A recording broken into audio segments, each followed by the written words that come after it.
Last weekend, I went down to Delaware and the flowers were just popping up everywhere, reminding me that spring is on the way. It was a sign that soon spring will be coming to the Hudson Valley and to my little garden right outside the windows of my cottage, and I cannot wait to have all these beautiful, beautiful colors all around me. It is such a treat to the senses. It just feels so special and makes me so grateful for the 4 seasons we have here. What an amazing world we live in. It's just crazy to think that very soon bare branches will have beautiful buds just floating and dancing around on them, and we'll be surrounded by them here in the Hudson Valley. I cannot wait, and neither can Charlie. I cannot wait to take walks with flowers sprinkled all around me. That's gonna feel really good. This was what my walks looked like last week, and I have to admit that even though I'm looking forward to the flowers, it also feels pretty good to be out in the beautiful snow with the sunshine. I love nature no matter what she gives me. There's either an owl or a hawk that just flew into that tree. Oh, I want to see him. Oh, he's so beautiful.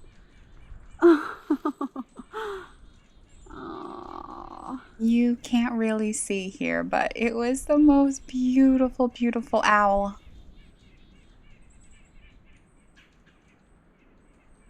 That made me so happy. You ready to do some training? Come on, let's go. Let's do some training. Come on. Yeah. I'm gonna get it set up. While we were in Delaware, Charlie got a little present from his grandmother to help him with his agility training. Go, sofa!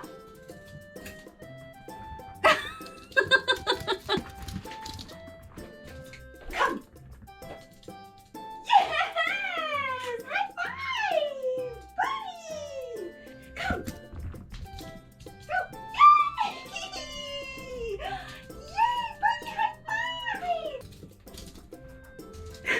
Oh, buddy, you're a genius. You want a carrot? No, lie down in your little bed. Charlie always reminds me to just appreciate the little things that I have in each and every moment of life. He's just so happy to have a good little treat and some sunshine and a little bit of time to enjoy it. And that's a good reminder for me. Are you smiling? So while Charlie was enjoying his sunshine, I enjoyed my own. I think it was probably about 55 degrees this day, but because we're coming out of winter, that felt so warm and luxurious. And having bare legs and bare feet after having everything covered for so long just feels so good. One of my absolute favorite flowers to have in the garden are morning glories, and I didn't plant all that many here at the cottage last summer because I wasn't sure what it was going to be like with the deer, because deer do love morning glory, and it ended up that they did not bother the few morning glory plants that I had. So I collected lots of seeds, and I still have lots and lots of seeds left over from the previous cottage, so I will be planting lots of morning glories this summer. When it comes to gardening, I've learned that every area is so different, and I personally have decided to just work with what I know this area works well with. And so what I found last summer, it was my first summer in the garden, but I found that lavender grew really well, and the gophers left it alone, and the marigolds grew like crazy. And I wouldn't say marigolds are my favorite flower, but they kind of grew on me, and that might just be because they actually grew. So I saved lots of seeds, and I'm planting them now to get them ready.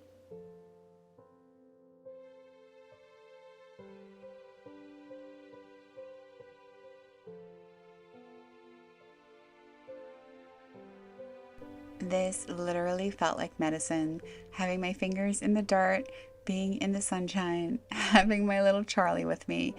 This felt good.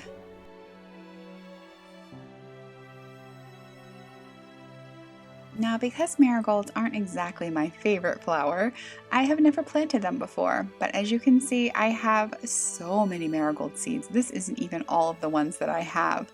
So I had to look up how you plant them, what's the best direction for them to go into the soil, and I came up with different answers, but I ended up putting them just flat into the soil with just a teeny tiny bit of dirt over them, and hopefully with lots of sun and water and love, they will grow. This is a 500 square foot cottage, so there's not lots of extra space for things. And because I'm someone who likes things to be okay visually, I don't really have a spot to put lots and lots of seedlings. But I had decided that I wanted to use these windowsills for at least something. And so this is where the marigold seeds are going to go. And hopefully very soon I'll have some beautiful little plants popping up. She rooted well. The problem is mealybugs everywhere. Ugh, the mealybugs are driving me nuts. I've treated this guy so many times.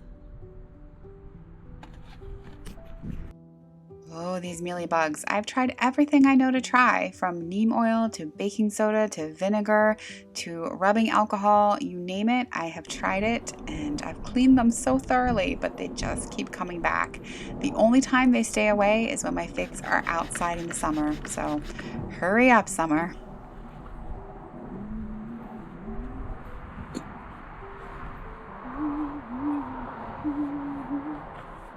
This fig had a really bad fungus last summer, so I had cut it off and rerooted it. And here she is getting a second chance at life. I hope she's happier now. She's in a really beautiful pot. It makes me so happy to have it. It was my father's. I think of him when I look at this pot. It was in his office at home, sitting on the steps. So it makes me a little sad and a little happy all at the same time, but I'm so happy to have it here in the cottage.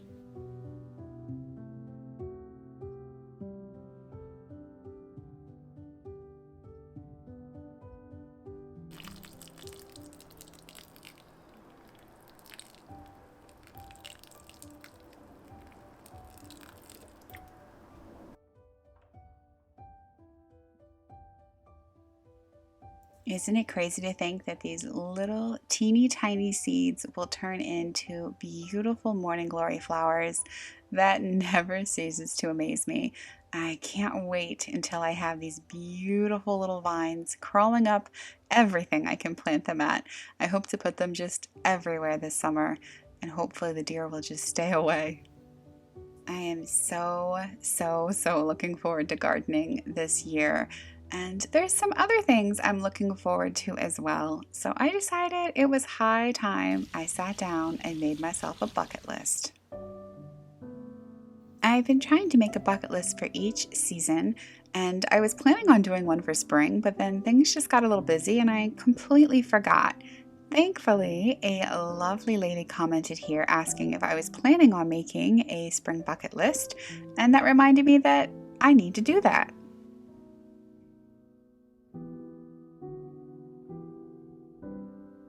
We are all so different, so what works for one of us might not work for another one of us, but I have found for me personally, if I put too many things on a seasonal list like this, I get overwhelmed, but also if I don't put enough things on, I don't push myself, and pushing myself sometimes to do things is what really can bring me some joy. So I find that for me, the number is 10.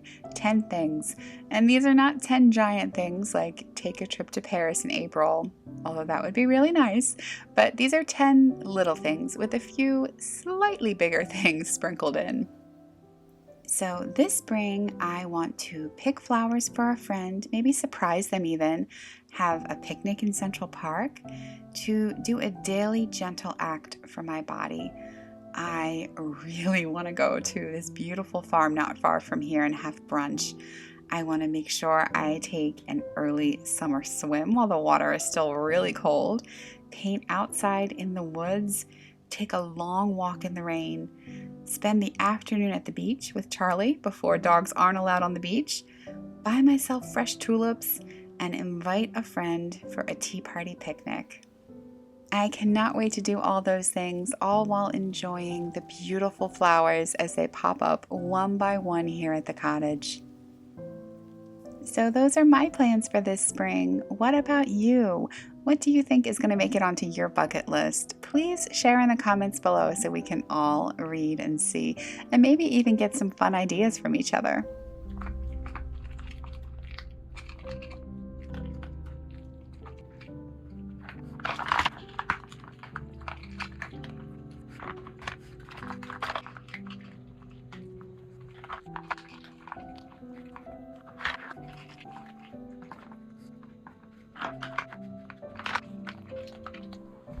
This one's a lot harder.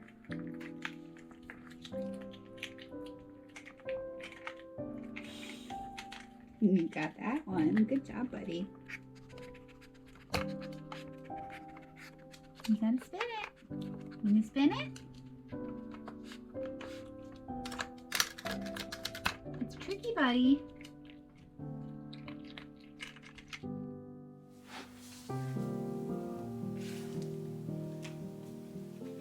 Last spring, I decided I wanted to open up an Etsy store, so I started ordering some test prints, both of photos and prints of artwork I create. And here I am a year later, still trying to figure out how on earth to get this Etsy store up and running.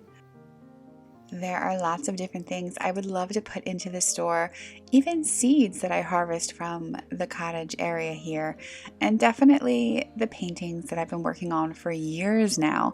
I have so many paintings that I would love to do something with. It's just a matter of when. And what keeps stopping me with the Etsy store is mainly just time, because of course it takes time to make these videos for YouTube and I love making them, but it also takes a lot of time to run my photography business, and I have to do that because I have to pay my bills. So I keep running into when will I have the time, and also storage, because it will require packaging materials and other materials to run the store. So I just keep running into things that stop me, and so that's why I haven't done it yet. So I decided to start thinking outside the box, and I opened up a Patreon account where I'm so excited to be able to share art with members there. There are digital downloads for people, and then there's also a tier where you'll be able to receive a mailing, a special little envelope from me every month, where I'll put some printed goodies, some artwork, maybe some seeds. I don't even know what will go in there every month, but I am so excited at the thought of sending out a little happy package to people every month. We will also be doing a weekly gratitude challenge, which I am so excited to share with members. So I will leave a link below. There's of course no obligation, but if it sounds like fun, come on over.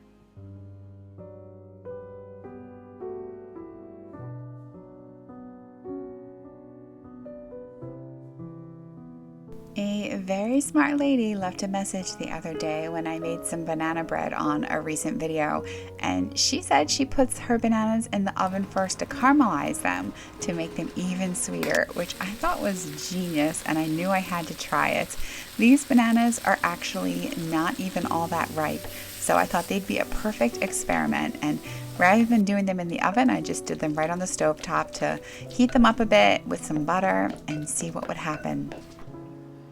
Now, obviously you have to let them cool down a little bit before putting any eggs in, or the eggs will get cooked. But these turned out so good. This is just the regular old banana bread recipe that I use with oat flour, and I don't add any sugar in, as I've mentioned many times before, but I just let my chocolate chips be my sweetness. And so that was why the viewer recommended trying to caramelize the bananas first to really up their sweetness. And I have to say, it really did work.